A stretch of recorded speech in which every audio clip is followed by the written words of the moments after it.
কোন ধর্মের ভূমিকা ছাড়া প্রথম যে কথা বলবো, এখন চীন এটা যেমন সত্য, এখন আমরা সোহরাদি উদ্যানে আছি এটা যেমন সত্য, তার চেয়ে বড় সত্য হল কাদিয়ানীরা কাফের।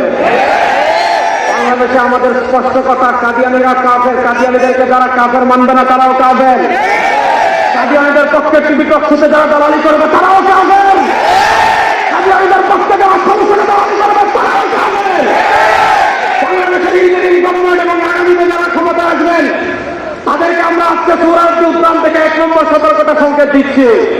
সমুদ্রে যখন ঘূর্ণিঝড় আসে 1 নম্বর সতর্কতা সংকেত পছন্দে। যারা ক্ষমতায় আসতে চাচ্ছেন, যারা ক্ষমতায় আসেন, আজকে 1 নম্বর সতর্কতা সংকেত নেন।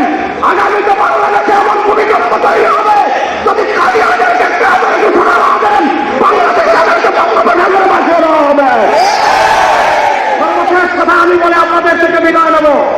সর্বশেষ একটা কথা বলে আমি আপনাদের থেকে বিদায় নেব। ইনশাআল্লাহ 2024-এর 9 আগস্টের গণবিপ্লবের